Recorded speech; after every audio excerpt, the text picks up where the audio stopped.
everyone. Welcome back if you're returning. Welcome if you're viewing videos here for the first time. I will mention that today is a rough day, so I do have my cat with me.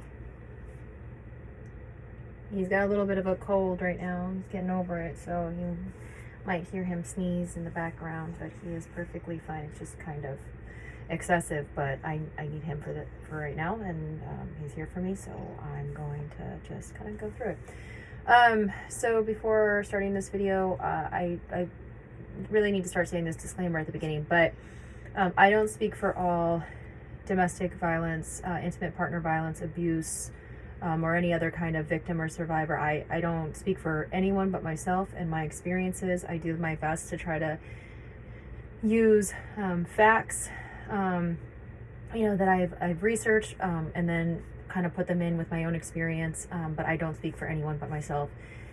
I also don't do my best to not do any identifiable information, including my name, not only for legal purposes that'll inevitably be used against me, but also just because this DV/IPV abuse, it's so common that it really doesn't matter at the end of the day what my name is or any of the identifiable information from my experience, because it's happening everywhere and it's happening to so many, and so I'm going to leave it as generalized as possible, because at the end of the day, I'm not alone in this, but I thought I was, so that's why I make and post these videos, which are really difficult. I appreciate if you stay through to the end. I'll start saying at the beginning, please like if you like the video so that people know that it's of value. Please subscribe, because I will be posting more. I do post more. Sometimes it takes a little longer than other times, but please subscribe so that you can see those updates. Please share these videos with those who you think need them. And even if you don't think you know somebody who needs them, you do, guaranteed. You just don't know that they need them. But there are people in your life who are absolutely experiencing DV/IPV or other forms of abuse, other places such as work, or maybe within their families. So they, I guarantee, need to be able to hear these as well. But yeah, so this one's a little interesting because I actually it's been a while since I've recorded. I think it's been like a week or something like that, but it's just been a really tough week. I am having some medical flare-ups of underlying conditions that cause a lot of physical pain and exhaustion. I'm sure you can tell I'm more tired if you've seen prior videos. And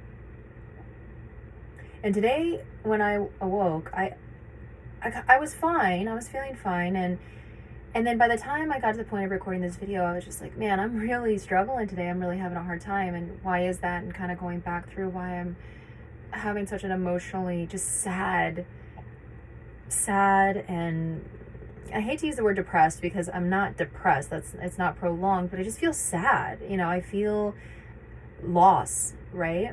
And so through therapy, through talking to family and friends, through talking to advocates and other survivors, I've definitely gotten better about understanding my emotions, where they're coming from, and taking the time to figure that out. So that's kind of what I went through earlier, and was pinpointing where kind of the sadness started to drop in, and where I started to feel it, and when and why. And I felt the need to record this video because it's real. When you experience abuse, when you experience DV/IPV, you'll see things like this, right? Like I wrote these Post-it notes when I first fled and I first got back to my home state. And the last one, I am free. And that, in a way I am, right? Like I'm not being abused every day, in that same way. I am definitely being continuously abused through the legal system being leveraged, protection order violations that have occurred. It doesn't really fully stop. It just kind of changes form, but it does get much better, and it's still worth it in the end, no matter what. But I wrote this, I am free. And I hear that a lot from people, like, oh, well, you're free now. but you're not. And even if you're not going through the legal system, you know, even if your abuser is held accountable, mine was not, has not, is not being held accountable.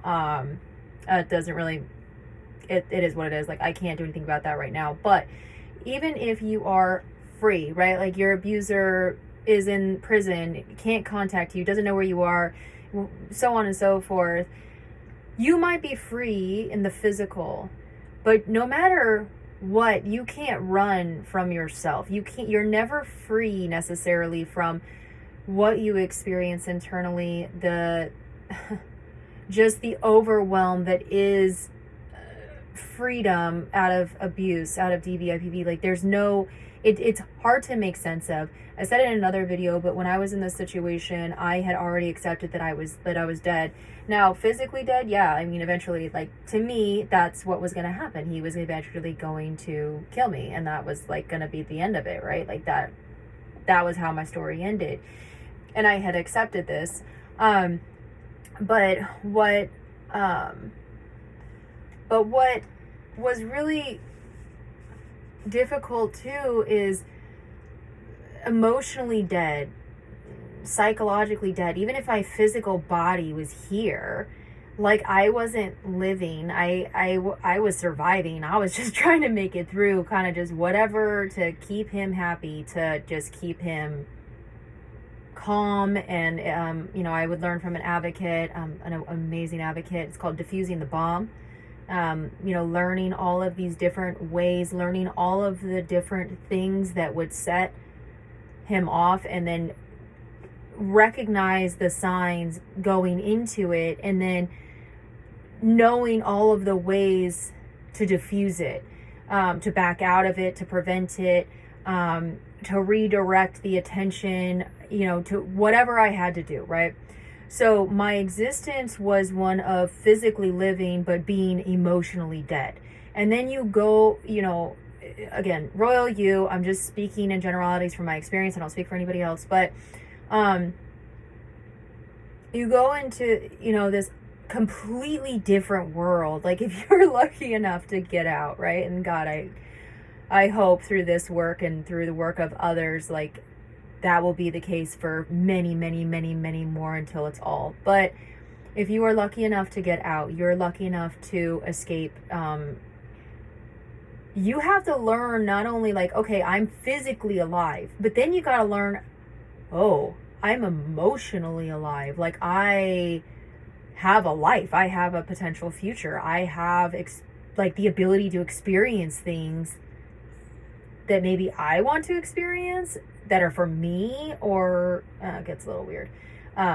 Doing things for yourself after that kind of environment is it's like not only really difficult, it's just bizarre. It's a bizarre experience in itself.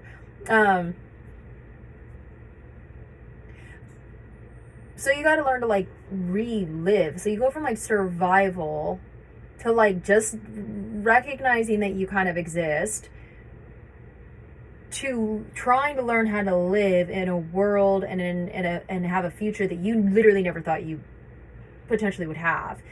And then you got to figure that out.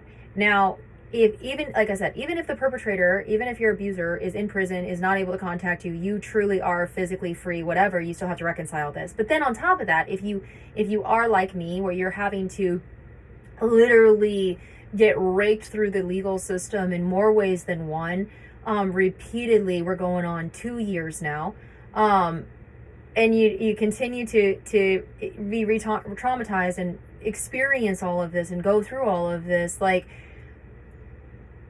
it makes even learning how to live damn near impossible, or understanding that you are still, like, that you are alive and that you are your own person and that you're not your abuser's victim anymore, because you kind of still are.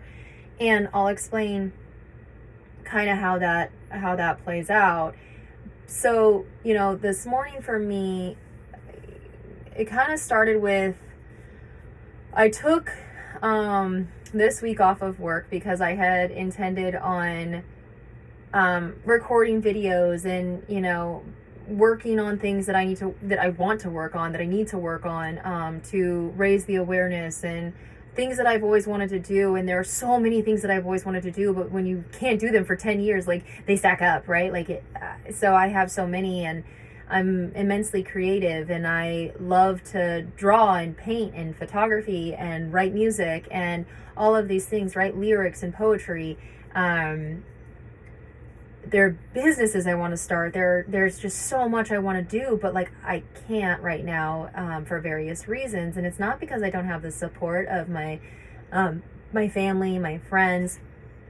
It's because I'm still in it. I'm still living it. And so this morning, I went, oh man, I've been off now 4 days, and I got to go back to work in like 4 days, and I haven't done even close to what I've wanted to do. I've gotten records requests for the police. I've gotten records requests for CPS, DCS, depending on where you are, Child Protective Services, Department of Child Safety, the MVD, and like all of this stuff, all of these records that I have to get together. Like, I've put in all of those requests, and I've made phone calls, and I've written legal emails and whatever, right? So I literally planned a week to just enjoy my existence, and instead I've been having to deal with fallout and the continued just ridiculousness that is the legal system, where I'm just constantly having to get records and constantly having to prove the facts, and constantly, like, how that is still the case, I don't freaking know. Like, I don't understand. I had all the evidence in the world, and it didn't matter, right? So I wake up this morning, and I'm like, man, I haven't done any of the things that I've wanted to do. I've gotten stuff done, but I haven't done anything of the things I've wanted to do. But, today I'm going to do it, right? Like, today is the day. I'm going to do it today. And I'm driving with my kids, and one of my children, who always talks about wanting to be a parent, and how many, kids he's going to have, and that he's going to be the best father. He's going to be a better father than he's ever seen, definitely better than what he personally experienced. But then today he goes, I never want kids.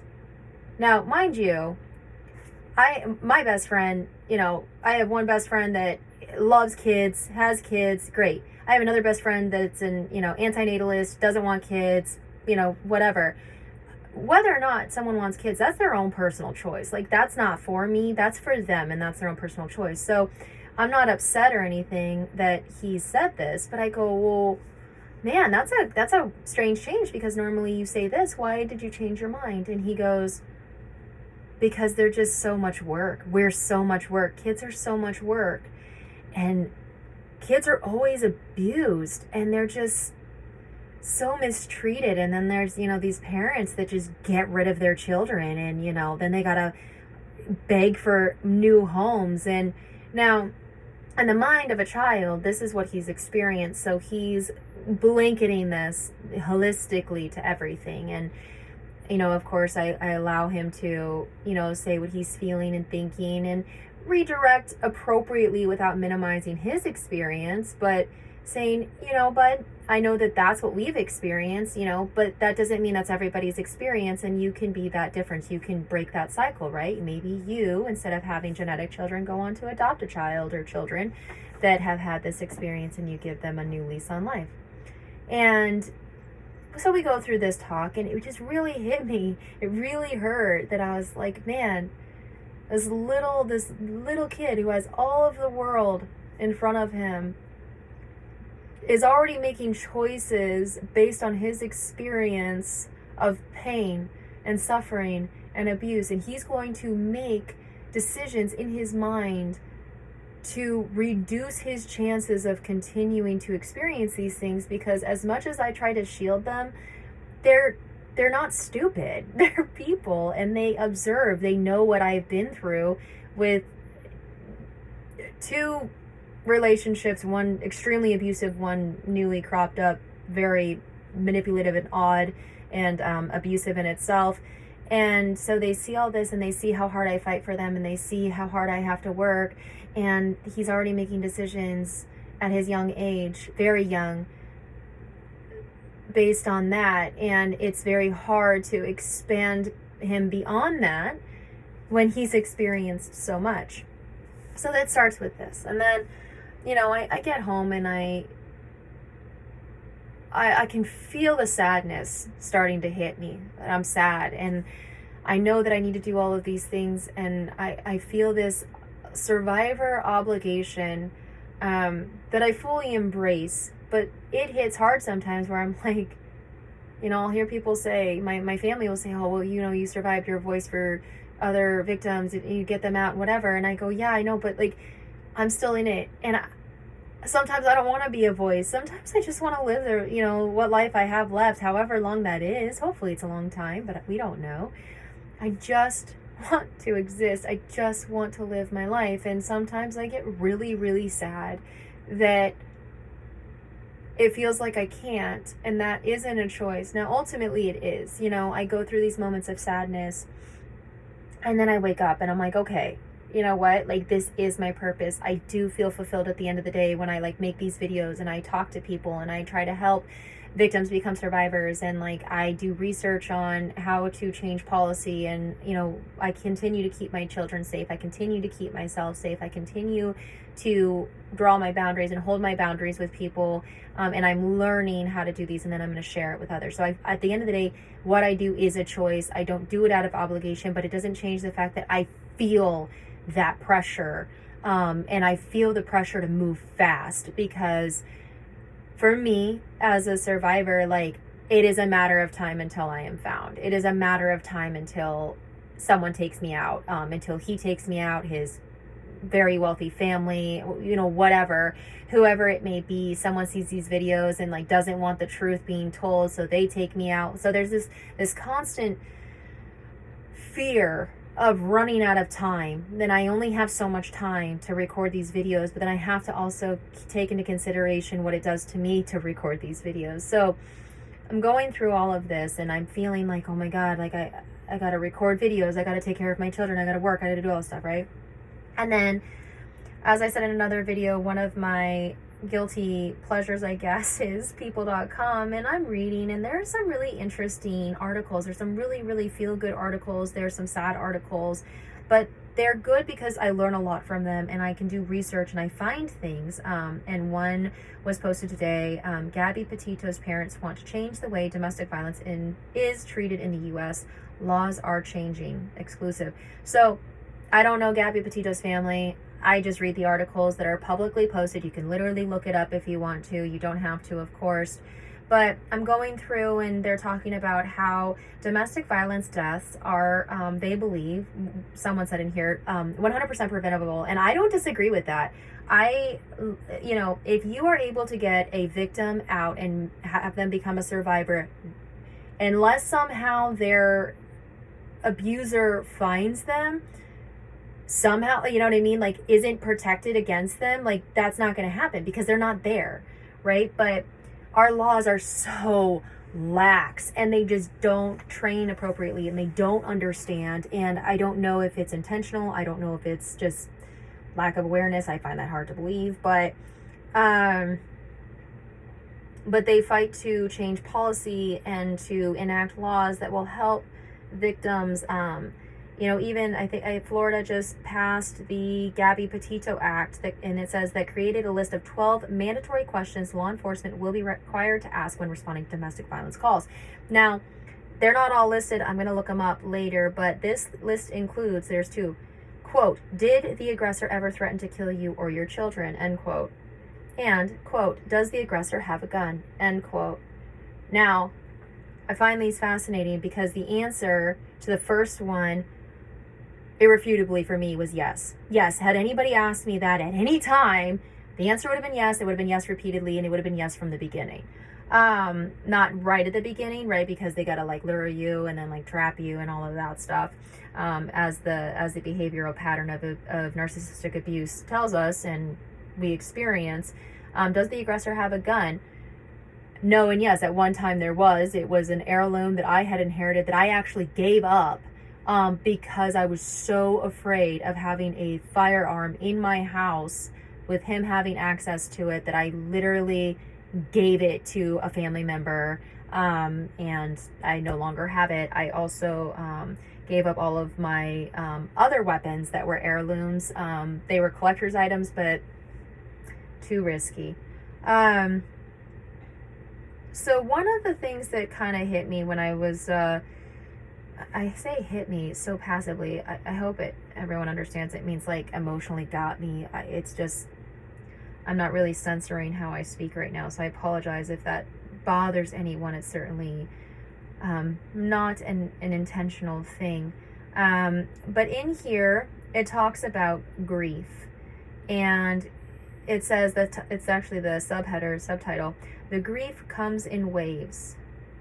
For Gabby's family, the heartache of losing her continues to this day. Quote, "I don't like the word closure," says Joe.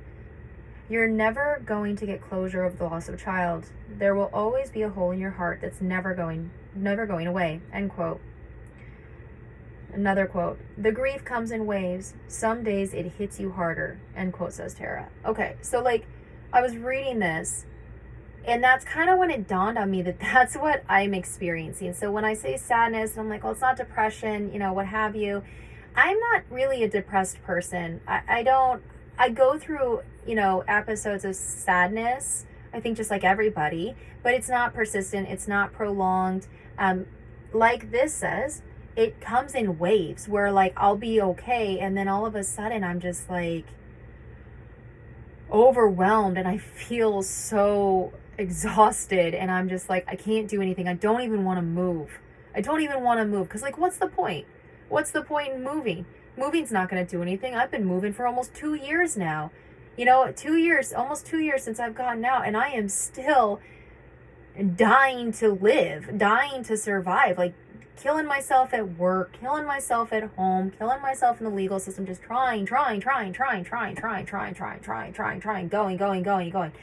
And it's never enough. And so it was interesting when I read that, because I was like, grief. That's what I'm experiencing. Grief. Just immense sadness and this immense feeling of loss. And then I was like, but what am I like mourning? Like, what grief am I experiencing? Now, I have 2 degrees in the sciences. I have a bachelor's degree and I have a master's degree. And I have been, I guess, what you would call an intrinsic scientist forever, my whole life. I've always wanted to understand how things work. I have always found comfort in fact, comfort in what I can see, I can feel. I love the idea of things that I can't see and feel, energy, just subatomic, quantum, all of that stuff that you can't see, you just have to know it's there and you can only see evidence of it, but you'll never actually hold it in your hand necessarily. So I love that stuff, but I find a lot of comfort in understanding things at a deeper level. I do believe that fear comes from a place of not knowing. Why do we fear death? Well, because we don't know what happens, right? Like, we don't know what happens on the other side. Why do we fear going into a big meeting to give a business pitch? We don't know if they're going to say yes. We don't know if we're going to make a silly mistake. We don't know if we're going to err. We don't know if we're going to be wrong. We don't know if we're going to get shut down. We don't know. So that not knowing creates fear. So what do? You prepare for it, right? Like, you work on your pitch. You know what your numbers are. You know what you're trying to say or express or whatever. And that helps with that fear. It helps calm us. It doesn't make it go away, but it helps, right? So I remember learning in a class that I took my junior year of college, I think. It was called Death and Dying, a Cross-Cultural Perspective. And I don't know if it still exists, but I always loved learning about fringe things. So I took this class. And in this class, I learned about the stages of grief, and that there are two grouping of stages. There's the 5 stages of grief and the 7 stages of grief. And I wanted to share those because I think understanding what we may be feeling when you're a survivor or when you're a victim, right? Like, whatever, or you've experienced immense loss and you get this feeling of like, can't move.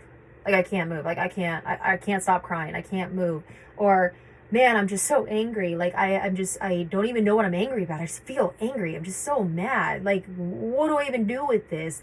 You know, you go through all of these, or you start to try to almost minimize your experience, right? Like, oh, well, it wasn't that bad, was it? Like, I remember when I was first diagnosed with PTSD, and I laughed at the therapist. I was like, yeah, you're funny. And she goes, why is that funny? And I said, well, I haven't been in war. You know, I haven't done anything like that. I've never hurt a person. They've never, you know, come after me. Like, I've never been in a war zone. I'm not a soldier. And she goes, that's not just a soldier diagnosis. That can happen to anybody, and does happen to many, over very, very large things or very, very small things. It's whatever causes them trauma, right? So you start to minimize, or you start to almost like try to be like, okay, well, this happened because of this. And you're kind of trying to like weigh it out, right?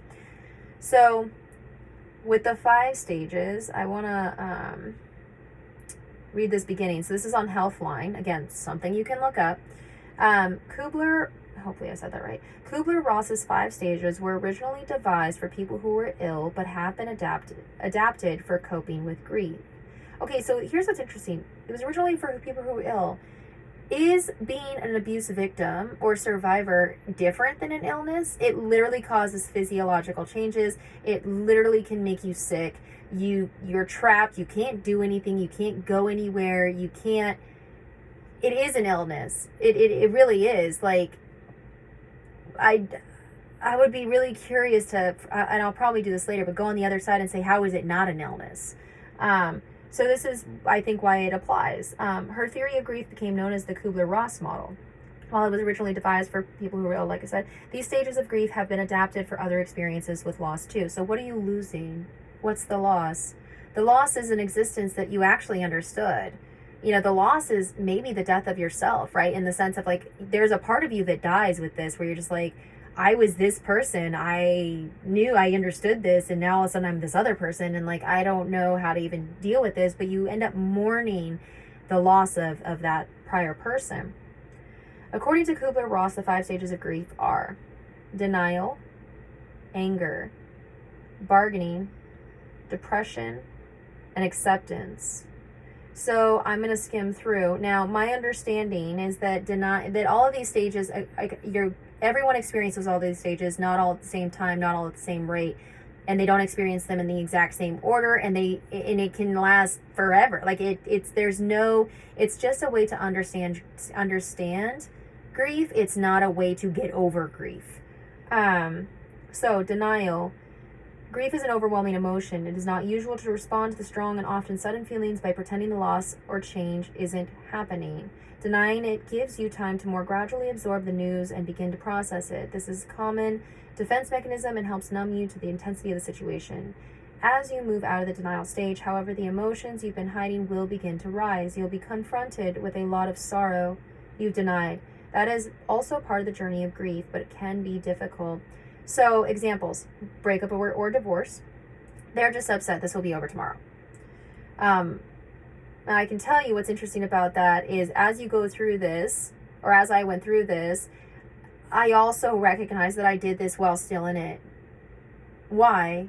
Because I was still grieving the existence of this all of it. Grieving my existence, grieving my children's existence, grieving that this person was this way or is, because it's not changing, it's not gonna. But job loss, death of a loved one, terminal illness diagnosis. I guess in a way, when you accept that this person is going to be the end of you, then it is almost like a terminal illness, right? You're gonna be in this situation and you're never getting out until you die. This isn't happening to me. The results are wrong. Stage 2, anger. Where denial may be considered a coping mechanism, anger is a masking effect. So denial, you're like, this isn't happening. Like, you're minimizing your experience. Like, this isn't real. Like, none of this is happening. I'm over exaggerating, or like this isn't like, something's not right. Like, someone told me something wrong. I didn't see that right. I didn't hear that right. Self-blame. That's a big one. So, anger is hiding many of the emotions and pain that you carry. This anger may be redirected at other people, such as the person who died, your ex, or your old boss. You may even aim your anger at inanimate objects. While your rational brain knows the object of your anger isn't to blame, your feelings in that moment are too intense to act according to that. Anger may mask itself in feelings like bitterness or resentment. It may not be clear-cut fury or rage. Not everyone will experience this stage of grief. Others may linger here. As the anger subsides, however, you may begin to think more rationally about what's happening and feel the emotions you've been pushing aside. Now, examples. Breakup or divorce. Okay, so I see. It goes through. I hate him. He'll regret leaving me. Job loss. They're terrible bosses. I hope they fail.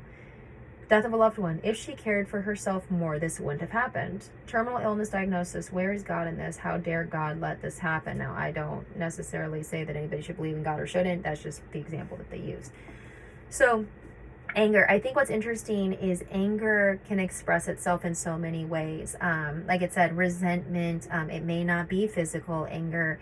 I'm very big on expressing how I am feeling in the moment with whoever's around me to allow that awareness to be there. So the other day, I was really, really bothered by something that had happened on the legal side of things. And I was having a hard time grasping that. And then I was working with my partner on something that is really not that big of a deal.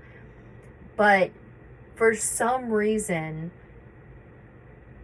it was really, really getting to me, and I could feel inside that I was getting more and more and more upset. Now, I wasn't necessarily physically expressing this. I tend to just kind of like hold it in as much as I can, and that's not healthy, and I've learned this about myself, so I try to at least say it out loud. So I told him, I said, look, I'm getting really upset right now. Like, I can feel it. I can feel that I'm getting angry. I can feel it in my chest. I don't know why I'm so upset. I don't know why I'm angry.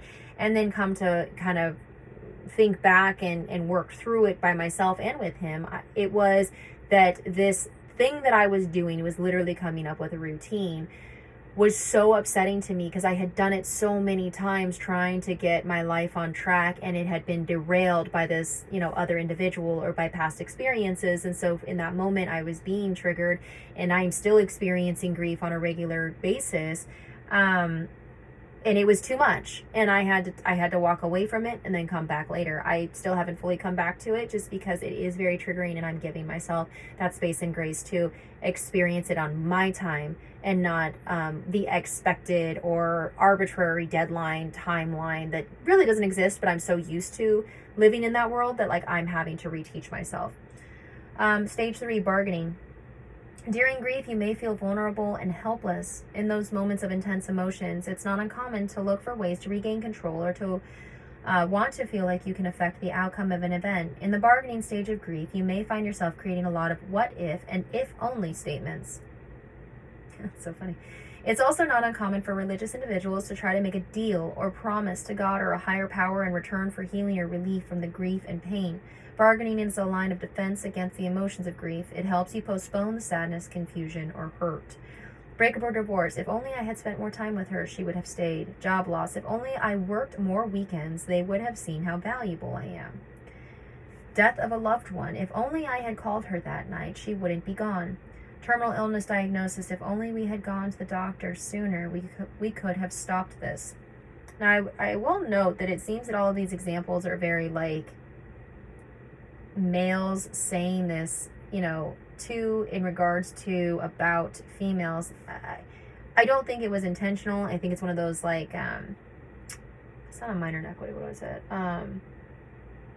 Just kind of overlooked. But this is gender neutral. This is not intended to be, gender bias or male or female centric or non-binary or what have you. This is just general, and that's how it's written. But I do recognize that it repeats in that pattern. So my bargaining, I bargain so much. Now, here's the interesting thing. I don't necessarily bargain with the outside. I bargain within myself. Now, I don't know who else does that, but I will say to myself, this happened so that this happens, or this had to happen in order for this to happen. Now, to some degree, in my belief system, that is true, right? Energy cannot be created or destroyed. Of course, we know this, and it is transferred. This is not woo-woo. This is science. So If you, you know, put something out there, you're going to get that back. If you are kind, you're going to get kindness. If you're a horrific human being, you're probably going to suffer in ways that you might not see on the surface, or people might not see on the surface, but you are suffering. And you only really did that to yourself. But so for me, I will reconcile it almost in my head, which is called bargaining, but I reconcile it and I go, okay, this sucks. And if I just do this, like, this is going to happen, right? Like, oh, well, if I just work harder, they're going to appreciate me more. And then, you know, I'm not such a failure in life, because that's kind of what I feel like at this point, being my age and having been through everything I've been through, and then being told repeatedly by supporters of these other individuals or the legal system, like, well, why did you do this? Well, why didn't you do that? Like, I don't know, man, like, what would you have done? You don't know either, so stop asking. But bargaining, it's one of those things that it is a way of minimizing the experience. It's a way of, I think, trying to understand, like, well, maybe if I just do this, that will happen, or if I didn't do this, that would happen. And that's not, honestly, at the end of the day, control is an illusion. Like, none of us are in control. So it's just our way of trying to control something. In the physical, my thing is cleaning. I excessively clean. I excessively organize. I have to have a tidy space. Now, is the external environment really going to change anything? I mean, yeah, to an extent. Studies show that, you know, your environment, your environment looks like, will, you know, either set you up for success or failure in some ways. But it's the opposite is also true, in the sense of your physical environment matches your inner environment. So if your house or whatever is a mess, like, you might want to consider, like, what's going on the inside. Maybe you just don't care. Cool. Good for you. Like, good for you, seriously. But for me, there is something in me that goes, if I just clean this, if I just organize this, I'm going to feel better.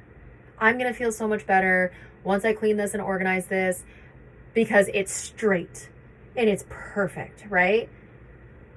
But it's not going to make me feel better, because it's the physical environment. It's not what's going on in my head. It's not what's going on in my heart. It's not what's going on with me emotionally. All I'm doing is redirecting that energy and controlling whatever I can control at that time, which for me, I don't like to control other living creatures at all. You know, to the best of my ability. Like, my pets are, you know, allowed to run free outside. Like, in the house, they're not controlled. They're contained in kennels when they're sleeping so that they're safe. But otherwise, like, they sit and they're pretty well behaved, but I don't control other living creatures. So the only thing I can control is inanimate objects. If you look at, like, these, like, all of the things in this room, can I do that? It doesn't look like I can. But if I were to expand out, all of my pictures in this closet that I sit in to record these videos, all of them are straight. All of them have literally been leveled. All of them have been measured to make sure they are straight. This one I intentionally left crooked. It drives me crazy, really does, but I leave it that way because I recognize that it doesn't have to be perfect. Nothing is perfect. And in the amount of time it would take me to make everything straight, including that one Post-it note, I could have been doing other things that bring more value to my life and to my family's lives, right? So bargaining comes in a lot of different ways, I think. Depression. Stage 4, depression. Whereas anger and bargaining can feel very active, depression may feel like a quiet stage of grief. In the early stages of loss, you may be running from the emotions, trying to stay a step ahead of them. By this point, however, you may be able to embrace and work through them in a more healthful manner. You may also choose to isolate yourself from others in order to fully cope with the loss. That doesn't mean, however, that depression is easy or well-defined. Like the other stages of grief, depression can be difficult and messy. It can feel overwhelming. You may feel foggy, heavy, and confused. Depression may feel like the inevitable landing point of any loss. However, if you feel stuck here or can't seem to move past this stage of grief, you can talk with a mental health expert. Please, if you are feeling depression and it is prolonged, or you feel like there's no other way out, or you have any thoughts of harming yourself or someone else or something else, whether, you know, it's a human or an animal or something like that, please talk to someone. You know, I'm not coming from a place of judgment. I have another video wherein I talk about, you know, my own suicide attempt. Like, To me, if anybody has gone through anything and they have not thought at some point in their life, like, you know what, it would probably just be better if I was gone, if I didn't have to deal with this. I just want to stop the pain, or, you know, if I weren't here anymore, like everyone else would be happier, whatever. Like, if anyone has said that they did not think that going through, like, to me, I'll never be able to prove this. They're lying, and they're redirecting, and they're trying to, like, just, you know, oppose it as much as possible, but it doesn't make it any less true. So if you have these thoughts, feelings, experiences of harming yourself, someone else, something else, carrying out some sort of horrible act, you know, to try to make yourself feel better or whatever, please talk to someone, talk to a friend, talk to a family member, talk to a mental health professional, because what is done cannot be undone. And this moment in time that you're feeling this, you might end up making a decision, taking an action that can't be undone. And prevention, I've said this before, and I was told it by a friend, an ounce of prevention is worth a pound of cure, and a lot of things can't be cured. So do the right thing from the beginning and get help, please. A therapist can help you work through this period of coping. Examples: breakup or divorce. Why go on at all? Job loss. I don't know how to go forward from here. Death of a loved one. What am I without her? Terminal illness diagnosis. My whole life comes to this terrible end. Oh, this is a tough one. Depression. It's hard. And, you know, when you're depressed, like, if you know me personally or you ever see me, I am normally, like, zipping around. I am running around. I walk incredibly fast. I literally, one day, I think I was gone something like 4 hours total, and I ran 8 different errands in 8 different places and processed 8 different transactions, and they weren't quick. They were like returns. There was waiting in line. There was going grocery shopping. There was looking for something in particular. That's how fast I move. But when I feel this, when I get hit with the depression stage of grief, I literally, like, part of the reason I have pets is so that I get out of bed, because I have to take care of them, and they save me. You know, when I'm sitting there and I'm laying there and I'm like, I can't do it. I can't get out of bed. I don't even want to open my eyes. I don't even want to do this today. I can't. Inevitably, one of the dogs or one of the cats is like, I gotta go potty. I'm hungry. Meow, meow, meow. I want to be pet. It's usually this one or one of my other cats. Crying, wanting to be held, wanting to be loved. And in that moment, it's pure beauty, because I get out of bed to take care of them, and they are so incredibly grateful. And at the end of the day, that's all they want from me. That's all they need from me. They need food, water, shelter, and love. And that's it. And that's what's so amazing about pets, is they ask nothing else of me. So when people ask me, like, oh, why do you have so many pets? You know why? Because at the end of the day, that's all they need, and they don't demand anything more. And when I need them, they're there for me, just like Fish right now. So yes, my cat's name is Fish, but not Fish. It's Phish, as in fishing, because I work in the world of security, and why not? So depression is really, really hard, but it is very, very ever present. And I feel like that's the biggest wave I get, is depression of, like, I get, like, it's like a roller coaster. And at first I'll experience anger and, like, why? But you can't make sense from nonsense. So you just ask why repeatedly, and nothing ever changes. And you wonder why nothing ever changes. And, you know, and then eventually I just get to this point where I'm like, why am I even asking these questions when I know that I'll never be able to answer them? And at the end of the day, why do I have these questions at all when I know that it doesn't matter? It doesn't matter anyway. And then I just get really sad that people even are like this, and that it's okay to, you know, it's socially acceptable to abuse and suppress and hurt others for personal gain. It's just, and it's not just like in DV, IPV situations. It's in the corporate world. It's in business, right? Like, are all leaders like that? No, but I'm pretty sure everyone has had an experience if you've been working, especially in America. I can't speak for other places, but where you have a manager or supervisor or maybe a peer who wants to get that title or that paycheck or that, status so bad that they're willing to hurt you and others to do it, either physically, emotionally, psychologically, financially, whatever they have to do. They're crabs at the bottom, pulling others down so that they can get to the top. And it makes me sad, and it causes that stage 4 depression for me. Stage 5, acceptance. Acceptance is not necessarily a happy or uplifting stage of grief. It doesn't mean you've moved past the grief or loss. I'm going to repeat that. It doesn't mean you've moved past the grief or loss. It does, however, mean that you've accepted it and have come to understand what it means in your life now. You may feel very different in this stage. That's entirely expected. You've had a major change in your life, and that upends the way you feel about many things. Look to acceptance as a way to see that there may be more good days than bad. There may still be bad, and that's okay. Look to acceptance as a way to see that there may be more good days than bad. There may still be bad days, and that's okay. And it is okay. And it is okay whether it's 2 months, 2 years, 20 years, your entire life, if you are still feeling this on your deathbed. That's okay.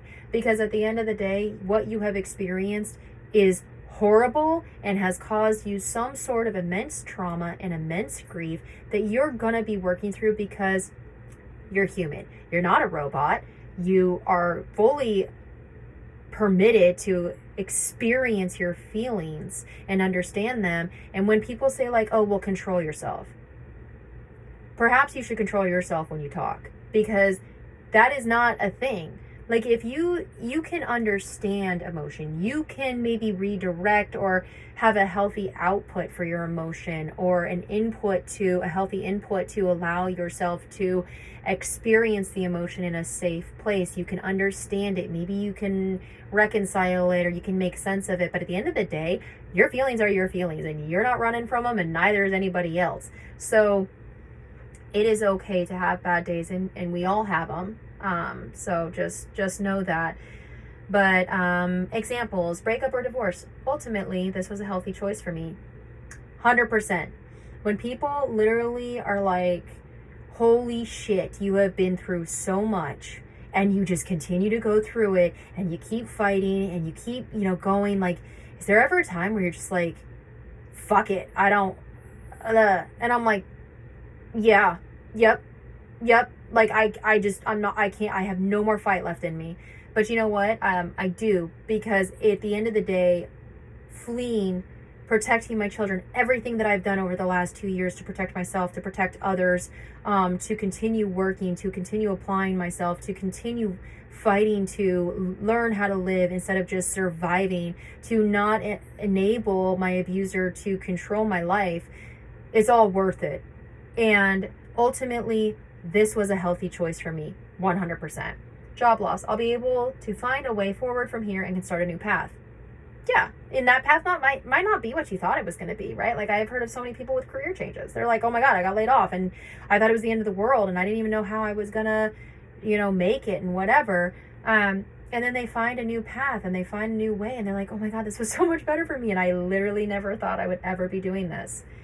Death of a loved one. I'm so fortunate to have had so many wonderful years with him, and he will always be in my memories. Yeah, I mean, that's fair. It doesn't make the pain of the loss any less painful necessarily, but it enables us to focus on the positive that we can see. Terminal illness diagnosis. I have had the opportunity to tie things up and make sure I get to do what I want in these final weeks and months. Yeah, knowledge is power. Now, do I have a terminal illness diagnosis? No. Have I in the past? Yes. Yes, I have. I am currently going through testing for something that could be terminal. It's one of those things that it's scary. I don't necessarily want to know, but at the same time, to know something like that, it's kind of like that song, Live Like You Were Dying, right? Like, it's a country song. I don't know who sings it. But imagine if you knew that, what would you do? And I would implore you that if you say to yourself, I would do this. If I were dying, I would do this. You know what? As long as it's not hurting you, someone else, or causing mass destruction, chaos, doing something totally crazy, as long as it's something that's positive, healthy, maybe good for the environment, the community, the world, whatever, do it.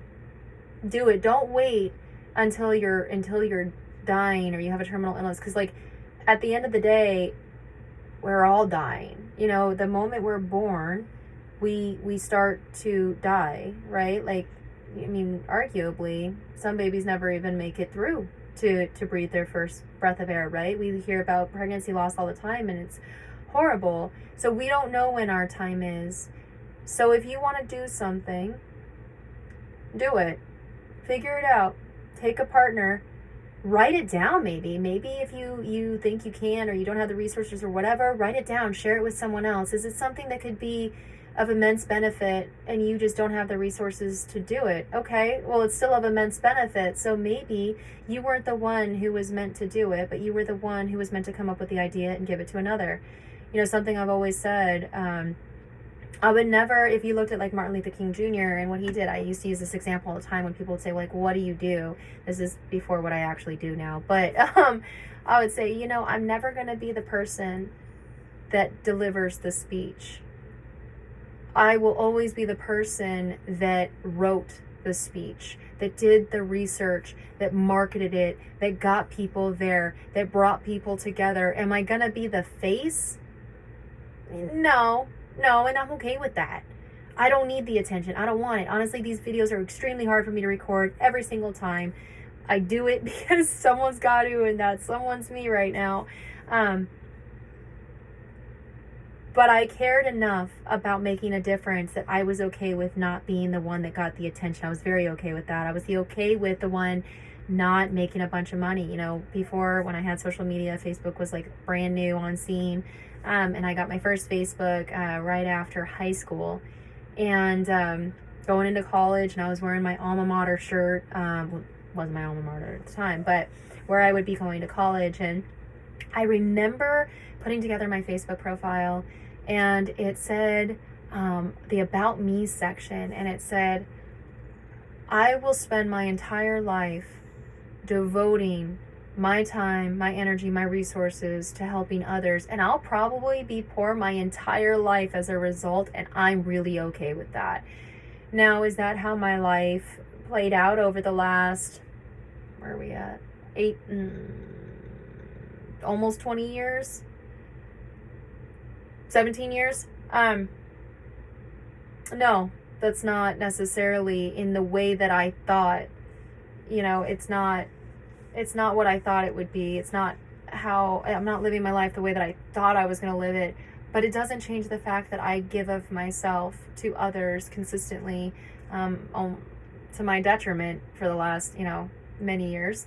But it also doesn't change what I'm able to do now. It doesn't change that I have this opportunity to survive and I have this opportunity to give back. So, an uplifting message for something that started really, really sad. In the end, I recorded this video in particular because I wanted to show that it's okay to be sad. It's okay to have bad days. And it doesn't matter who you are, what you've been through, what you've experienced, how strong people think you are, how strong you actually are. Everyone has bad days. Everyone experiences the stages of grief for something. Bless you. But it's okay to have those bad days. It's okay to wake up and be like, I can't get out of bed today.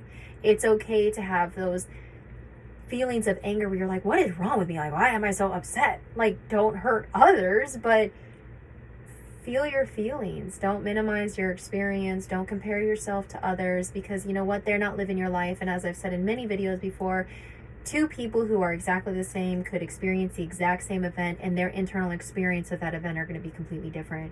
So whatever you're going through, there's no point in comparing yourself to others, or what you would have done or should have done, or what they would have done or should have done, or whatever, because you don't know, because it's not what's happened and that's not what's happening. So be kind to yourselves and be kind to others, because it does make a difference in the end.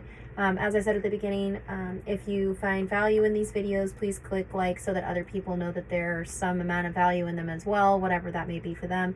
I will be posting more, so if you want to see more, please subscribe, and then share the videos. Again, I always say this, I don't get anything out of this other than sharing what I've experienced with others, what I think, what I feel, what I've gone through, in the hopes that it might help one person. So I appreciate if you share and you allow others to at the very least know that they're not alone. And I thank you for being here. I thank you for getting to the end of this video, and let's save some lives together. Thanks.